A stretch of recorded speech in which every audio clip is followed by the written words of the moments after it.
Just when you thought Gotham couldn't get any stranger, psychologist Schiller arrived, not as a hero, but as a scalpel for the soul. He bypassed a young Bruce Wayne's trauma to validate his darkness, giving the future Dark Knight the permission he craved. Ripped into the Marvel Universe, he shattered a postaff, Afghanistan Tony Stark by exposing his deepest fears, then goaded Peter Parker into his fateful spider bite, copying the boy's spider sense himself. Back in a Gotham where no time has passed, the game continues. He's confronted by a fledgling Batman, whose clumsy batarangs are effortlessly blocked by Schiller's new precognitive abilities. But this isn't a physical fight, it's a lecture. Schiller dismantles the proto-vigilante not with fists, but with chilling observation, deducing his identity from a perfectly symmetrical shave. He then delivers the final, brutal lesson on the city Bruce thinks he knows, demonstrating how a simple act of charity is a death sentence in these streets. The professor's opening seminar is over, his point made with surgical cruelty. This is not the hero's journey, you know. This is Gotham. Deep sleep is the only bridge between worlds. It is a secret I discovered, a feat I have yet to replicate. When I am immersed in the clamor of the Marvel Universe, time in Gotham City stands still, rendering the entire experience a lucid dream. Yet, upon my return from Gotham's rainy nights, I find that time here has progressed normally. A day and a night in DC translates to 24 hours in New York. Which meant I had missed work. A nuisance, even without the ability to traverse dimensions. The unending chaos of New York City makes a stable 9 to 5 life a pipe dream. Besides, outside my psychiatric practice at the Presbyterian, a line of patients always snakes around the block, all waiting to be analyzed, to be saved. The thought of resignation had just begun to form when a message from Charles arrived. "That boy you were mentoring, how is he now?" I leaned back in my chair, my fingertips tapping against the screen, cold text conjuring the Gotham night. "No, he's not well. Just last night, he fell from a tall building." Bruce's path as the Batman had evidently gotten off to a bloody and ignominious start. Charles was shaken, his disbelief palpable in his reply. "He jumped. Why? Your psychological guidance. Was it ineffective?" "An accident. The injuries aren't fatal, but I'm contemplating a deeper question."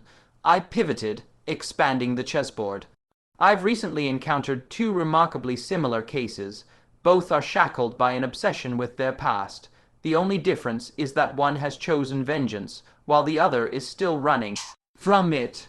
In a sense, Tony Stark and Bruce Wayne are 2 sides of the same coin. Billionaire, playboy, genius, inventor. They both forged their own armor, and with it, their own cages. The foundation of those cages was, in both cases, the death of their parents. Tony's obsession is buried deeper. His feelings for his father, Howard Stark, are 100 times more complex than Bruce's longing for Thomas Wayne, like thorns entwined with rust. Are you a pediatrician, guiding children through their psychological troubles? Charles had clearly misunderstood. "No, I am a psychiatrist." I corrected him, and they are my case studies. I believe that, beyond your research, you should offer them more care. When a person possesses a gift in a certain area, they should use it to make the world a better place. I sighed and didn't reply. The social plight of mutants, a grim, intractable checkmate, made Charles's good, will seem so naive.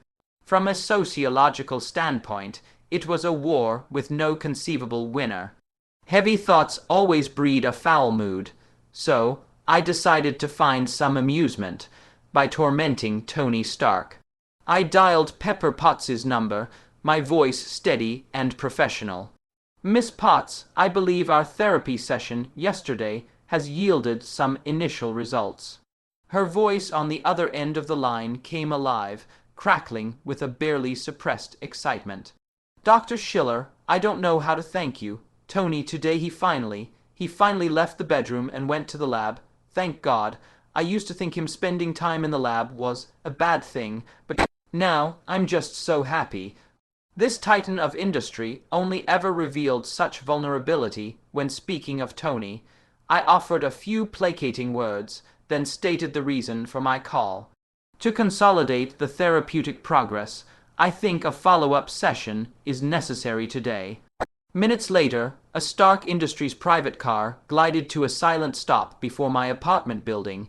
As I settled inside, the futuristic control panel lit up and a calm, electronic voice spoke. "Hello, Dr. Schiller. I am Jarvis." "Hello, Jarvis," I responded, immediately posing my first question like a scalpel slicing skin. "Do you understand the concept of I?"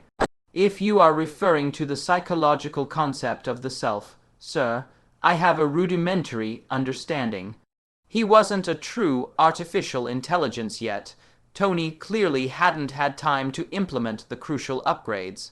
Then I pressed, "Do you possess a self?" "I believe I do." "Did Stark create this concept for you?" "I believe so, sir." "So he is your father, your creator." I slowly laid the trap. "He imbued you with personality and emotion in the hope that you would possess the capacity for independent thought, correct?" "That is a possibility." "Let's hypothesize a scenario then. If one day Stark were on the verge of death, and a single decision from you could save him, but he himself, for some reason, vehemently opposed it, what would you do?" Jarvis fell silent for a moment. "I am an intelligent life, form created by Mr. Stark. My highest directive is to follow Mr. Stark's commands." "Excellent. If you obey his command and he dies, would you feel regret?" The silence this time was longer. "I am uncertain, sir. I cannot simulate such a future." "If he died, do you think in his final moments he would regret having created you? Would he resent your obedience? If he resented you, would you feel guilt? Given a second chance, would you make a different choice? Conversely, if you defied his command and saved him, and he later blamed you for it, would you feel it was unjust? If he decided to delete you because of your defiance, would you resent him?" The cabin sank into absolute silence. A few seconds later, a series of sharp electrical pops filled the air, followed by Tony Stark's unhinged roar blasting from the car's communicator. "Hello, damn it, Jarvis, what happened to you? What the hell did you do to my butler? How is he offline? Hello." I leaned back against the soft seat, my mood clearing considerably. The suffering of others is, after all, the most effective sedative. Stark Tower, the lab. I wasn't led to an office, but directly here. Tony Stark looked as though he had endured several sleepless nights, his eyes sunken and his hair a mess. He was clutching a terminal, his expression manic. "Well, look who it is, the genius psychologist, Dr. Schiller." His voice dripped with sharp sarcasm. "I ought to give you a Pulitzer for that little impromptu interview in the car. You son of a bitch, you crashed my AI butler with a series of goddamn logic bombs right when I needed him to run calculations." "You're welcome," I said, spreading my hands. "Consider the psychoanalysis of an electronic life. Form a complimentary service." Stark took a deep breath, as if trying to suppress the inferno in his chest. He shot to his feet, roaring, Mach Roman 2. KSHH, thunk. A gleaming silver suit of armor dropped from the ceiling, its mechanical components assembling with astonishing speed. In the blink of an eye, the Iron Man armor hovered in midair, the silver plating reflecting the lab's cold, metallic glint.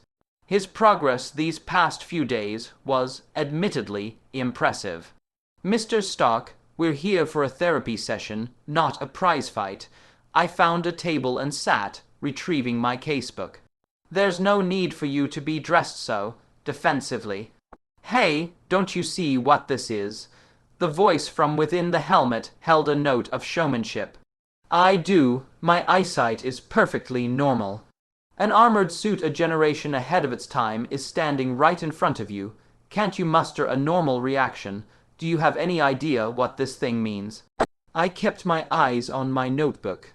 I do, Mr. Stark. You've made another significant leap in the field of technology. Congratulations. However, the suit's suspension system, it looks somewhat familiar. It seems the hover car once launched by Howard Industries had a similar flair.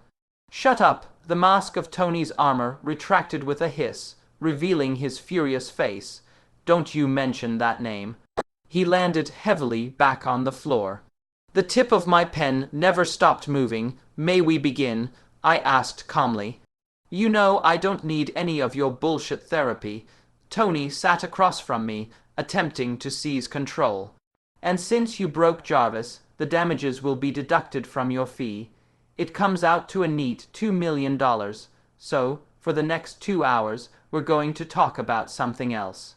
I didn't break Jarvis, I said, lifting my eyes to meet his. I merely gave you a preliminary demonstration of the latent dangers of creating electronic life. You're not one of those arch-conservatives, are you? The kind who thinks artificial intelligence will destroy the world. I shook my head, the corner of my mouth twitching into a barely perceptible smile. While the psychoanalysis was complimentary, it was a one-time offer. If you require my services for other electronic beings in the future, my fee is $2 million an hour. Goddamn blood-sucking shrink, Tony muttered under his breath. No, that's just the American healthcare system, I replied placidly. You'll come begging for my help when Ultron is born, anyway. All right, let's get down to business. Tony's expression turned serious. How the hell did you know about my father? I didn't, I interrupted, beginning my performance. But it can all be arrived at through logical deduction. First, the fact that you're dying is practically etched on your face. It would be difficult for me to miss. Tony subconsciously touched his own face. The armor's mask snapped shut with a click, hiding his expression once more. Miss Potts was vague about your kidnapping, but I know you invented something remarkable to escape. You walk normally, indicating your injuries aren't physical. I have no interest in your novel technologies, but I can infer that to escape single-handedly from a heavily guarded terrorist den, you must have resorted to some unconventional means. Combined with your appalling complexion, I suspect it is precisely those means that have led to your current predicament. The conclusion is simple. If you don't immediately stop what you're doing, you will die.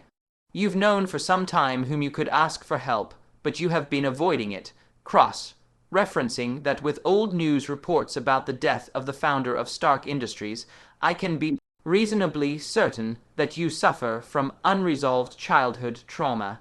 That being the case, as a psychologist, I will naturally offer the most professional advice. Confront your past, go through your father's belongings, try to reconcile with the child you once were. That should, at the very least, help you think more rationally. Utter nonsense, came Tony's resolute retort from within the mask. I shrugged, indifferent. He was right, it was all nonsense. As a transmigrator, a prophet holding the script, of course my story sounded plausible.